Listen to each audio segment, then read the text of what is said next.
23e édition du Mondial des métiers. Nous sommes ici en direct, bien sûr, sur l'antenne de Radio Pluriel. On va parler du métier de sapeur-pompier, qui n'est pas un métier facile, c'est vrai. J'ai avec moi, bonjour monsieur, vous allez vous présenter, vous faites partie des pompiers de Paris. Oui, tout à fait. Donc, je suis l'adjudant-chef Steve Alguette. Je suis responsable adjoint de la section recrutement de la BSPP, Brigade sapeur-pompier de Paris. Donc voilà, je suis ravi d'être parmi vous. Moi aussi. Alors, on va parler du recrutement justement chez les pompiers de Paris. On le rappelle quand même que les pompiers de Paris, ce sont des pompiers professionnels et que vous êtes avant tout des militaires. Tout à fait. On est une unité militaire donc de l'armée de terre, exactement de l'arme du génie. Et donc on est mis sous autorité du préfet de police de Paris, donc du ministère de l'Intérieur. Donc en fait, on a un peu deux facettes. On est ministère des Armées, mais on est détaché pour le ministère de l'Intérieur. Et donc voilà, on est fiers de notre institution, maintenant plus de 207 ans, puisque nous avons été créés en 1811 sous Napoléon Bonaparte. Et on est très très attaché à notre histoire et à nos traditions. Un corps de très ancien, un corps de métier très ancien. C'est un corps très ancien, de 1811 exactement, le 18 septembre 1811. Voilà. Et toujours là aujourd'hui. Alors comment se passe le recrutement chez les sapeurs-pompiers de Paris? On sait qu'il y a une phase de préparation et puis qu'il y a aussi une sélection qui est très rigoureuse.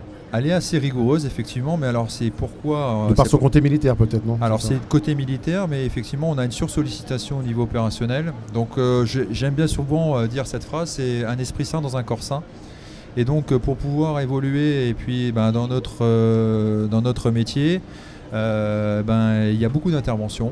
Et donc pour faire face à cette grosse activité opérationnelle, il faut vraiment être prêt physiquement, mentalement. Physiquement aussi, c'est très important. Et donc le physique est primordial, surtout lorsqu'on intègre la brigade, puisque on demande à des jeunes, entre 18 et 25 ans, d'être prêts. 25 ans, c'est l'âge maximum? Maximum, oui. D'accord. Et donc il faut être prêt. Et donc c'est vrai que nos critères physiques sont assez élevés.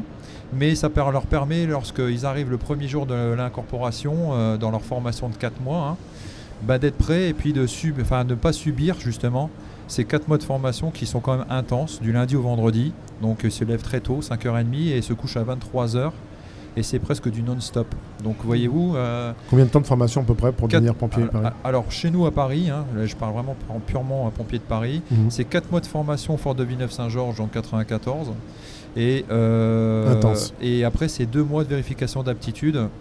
Donc ça fait 6 mois entre guillemets où ils sont un petit peu, testés. D'accord. Voilà. Après, comment ça se passe? Ils choisissent leur caserne ou leur... Alors après les 4 mois de formation, donc ils sont dispatchés dans les 3 groupements d'incendie. Et donc dans les 3 groupements d'incendie, après tout dépend de la politique RH de chaque groupement. Si le DRH décide, entre guillemets, le premier, donc le meilleur, décide de vouloir aller dans telle caserne, c'est son choix. Après, tout dépend de la politique RH, mais souvent, voilà. Est-ce qu'il y a un niveau d'études qui est demandé chez les sapeurs-pompiers? Non, alors oui et non, je dirais, parce qu'en fait, il y a des gens qui viennent chez nous, ils sont bac plus 5, mais il y a aussi des gens qui viennent, qui ont le brevet des collèges. Et c'est pas parce que vous avez le bac plus 5 que vous êtes meilleur que le brevet des collèges. C'est de préciser. Après, il est bien évident que on demande toujours à quelqu'un qui est dans la limite du baccalauréat. Des fois, quelqu'un qui se cherche, il dit ouais, moi je veux vraiment rentrer chez les pompiers de Paris, mais j'ai envie d'arrêter mes études. On leur dit non, surtout pas. Ayez votre bac, parce que voilà, c'est quand même votre porte d'entrée. Il suffit que il y a un phénomène malheureux, une inaptitude malheureuse, ou par exemple un problème médical, et qu'on vous dit vous ne serez jamais pompier de Paris. Au moins, ça lui permet de se retourner et puis continuer à faire ses études ou peut-être faire un autre métier. Oui, parce qu'il y a un niveau de compétence quand même. Oui, tout à fait. Après, le niveau de compétence, vous savez, on est tous pompiers dans la main. Donc tous ceux qui sont là sur le stand, autant les pompiers civils que les camarades de la sécurité civile, on a besoin de qualité. La meilleure qualité, c'est la détermination et surtout l'envie d'aider les autres. Et d'être toujours au contact de la population. Et voilà, donc le métier fait que... Ce qui fait plaisir dans ce métier, c'est que quand vous avez fini cette intervention, les gens vous regardent, vous sourient et vous disent merci. Allez trouver un métier aujourd'hui, maintenant, où finalement, on vous dit merci à la fin, il n'y en a plus beaucoup. Je vous remercie. On va parler justement avec monsieur, pour vous présenter, vous êtes partie de la sécurité civile, vous êtes sapeur-sauveteur. Tout à fait, donc moi c'est l'adjudant Sébastien, donc je travaille effectivement à la cellule de recrutement donc de l'UIISC numéro 7, donc, qui signifie Unité d'instruction et d'intervention de la société civile numéro 7, donc située à Brignoles dans le Var. En fait, effectivement, donc vous êtes spécialisé, vous, c'est ça? Oui, tout à fait. Donc en fait, on recrute, pareil comme le camarade, moi certainement en effectif. Donc nous, cette année en 2019, 80 sapeurs-sauveteurs de l'armée de terre. Notre recherche, donc bien sûr, s'oriente vers un jeune de 18 à 25 ans. Donc du sport, bien sûr. Donc après, ils sont prêts pour faire donc, les tests physiques donc, au niveau de la course à pied, ainsi que dans notre action donc, à effectuer donc, quand il fera donc, ces tests d'évaluation ainsi que ces tests sportifs. Donc comme a dit mon camarade de la BSPP, donc, diplôme scolaire du bruit des collèges jusqu'au bac plus 5. Effectivement, aucun problème au niveau diplôme scolaire, tant qu'il y en a au moins un en poche. Et surtout, bien sûr, la motivation, détermination pour faire, pourquoi pas, donc un métier chez nous en tant que sapeur-sauveteur de l'armée de terre. Quelles sont les spécialisations qu'on va retrouver justement chez vous? C'est important parce qu'on va choisir aussi peut-être sur les spécialisations. Il y en a qui sont spécialisés dans les feux de forêt, des pompiers qui sont spécialisés pour tout ce qui est dans le terrorisme, notamment les catastrophes naturelles. Alors là, je peux vous dire que là, mes camarades de sécurité civile sont des vrais spécialistes dans les catastrophes naturelles, puisque même en feu de forêt, parce que bon, vous comprendrez bien qu'à Paris, les forêts, il n'y en a pas beaucoup. Il y a le bois de Boulogne, mais après, ou le bois de Vincennes. Mais voilà, mes camarades de la sécurité civile sont très performants dans ce milieu-là. Dans le Var, ils sont très méritants, c'est vrai, il faut le dire. Parce que et ils ne sont pas assez reconnus, je le pense, dans leur métier, parce que c'est vrai que voilà, c'est des travailleurs dans l'ombre, parce que ils partent sur le claquement de doigts en disant voilà, hop, il y a un tremblement de terre dans le monde entier, et puis c'est les premiers à partir. Ils ont le sac qui est prêt. Et ils peuvent partir et pendant un mois et demi, et donc ils laissent la famille, donc je trouve ça, moi je les félicite. Je dis bravo franchement pour ce que vous faites. Merci bien, donc effectivement je vais rejoindre ce que dit mon camarade. Effectivement, nous ce qu'on recherche, c'est un jeune polyvalent. Donc effectivement le jeune sera formé autant sur des formations feux de forêt niveau 1, mais aussi d'autres formations, notamment risque technologique, radiologique niveau 1, ainsi que risque chimique niveau 1. Tremblement de terre, bien sûr, effectivement, ça fait partie. Donc, formation sauvetage d'éléments niveau 1, avec une formation premier secours en équipe niveau 1 et niveau 2. Donc, c'est vraiment la base du sapeur-sauveteur de l'armée de terre, donc de chez nous, avec bien sûr une formation donc, pour les classes, 5 semaines. Donc là, le jeune sapeur-sauveteur fera ses classes dans l'autre unité qui se trouve donc chez nous à Brignoles, nous j'en le retrouve, autant pour moi, la numéro 1, dans l'Eure-et-Loire, dans le 28. Donc là, il fera ses classes. 4 mois de formation en visitant donc les 3 unités. À Brignoles, nous j'en le retrouve écorté en Corse. À l'issue de ces 4 mois de formation, donc là, il va intégrer l'unité là où il a été recruté.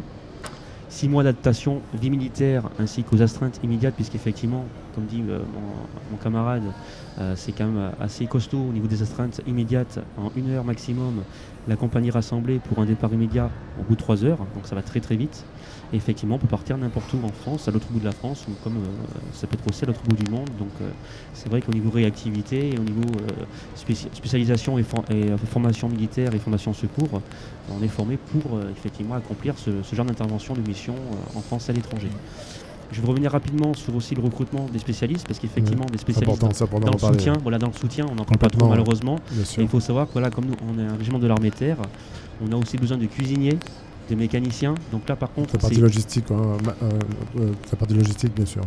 Alors en fait, tout à fait, c'est pour en faire un métier. Mais il y aura aussi bien sûr une formation secours, une formation secours, il y en a bien sûr l'armée de terre est là aussi pour les former. Alors là par contre c'est un contrat professionnel direct aligné à 5 ans.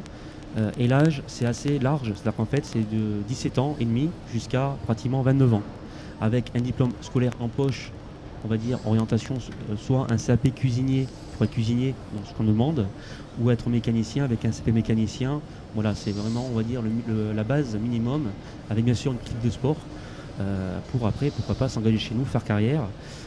Pourquoi on a besoin de ces gens-là? Donc on a 5 places de cuisiniers en 2019 à Brignoles, 5 places de mécaniciens à Brignoles donc en 2019. En fait, ces postes-là sont très importants pour nous, puisqu'en fait, sans le soutien, on ne peut pas donc envoyer nos troupes en France et à l'étranger, tout en sachant que le cuisinier est là pour nourrir les sapeurs-sauveteurs sur alerte à Brignoles, mais aussi à l'étranger s'il y a besoin, donner un coup de main ou nourrir les sapeurs-sauveteurs sur le terrain. pareil pour les véhicules donc, de chez nous, puisqu'on est autonome à 100% pour les déplacements. Et si un véhicule tombe en panne, on n'est pas là pour attendre SOS Renault, assistance Renault, etc. On a des mécaniciens formés par l'armée de terre sur le terrain. Et si un véhicule est en panne, ces gens-là sont formés pour réparer les véhicules en temps et en heure, quelle que soit l'heure, quelles que soient les conditions climatiques, comme de jour, de nuit. Donc pour moi, ce sont vraiment des jeunes qui sont malheureusement dans l'ombre, parce qu'effectivement, on n'en parle pas trop. Et pourtant, c'est on compte important sur de les mettre eux. en lumière, justement. Voilà, on compte sur eux pour que les sections d'intervention puissent donc accomplir leur mission dans des bonnes Ouais, parce conditions. qu'ils font partie intégrante de vos équipes, il ne faut pas l'oublier. Ils partent avec eux, tout à fait. Ils sont vraiment dans l'astreinte immédiate, comme les sapeurs-sauveteurs, tout à fait.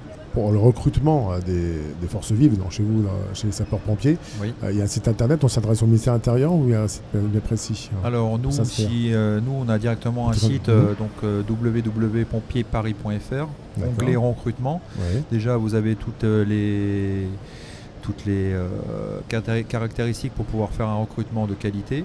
Et puis après, vous pouvez, si vous êtes vraiment intéressé, donc pousser la porte d'un CIRFA, qui veut dire Centre d'information de recrutement des forces armées. Et puis demander les pompiers, autant les pompiers de Paris ou alors mes camarades de la sécurité civile. Voilà. Pour la sécurité civile, rapidement, compte Facebook, UIISC7. Et effectivement, pas mal d'informations sur le recrutement et notamment nos missions, exercices en cours. Donc souvent à mise à jour effectivement sur notre compte Facebook, en parlant un peu du recrutement bien entendu. Voilà. En tout cas, je vous remercie.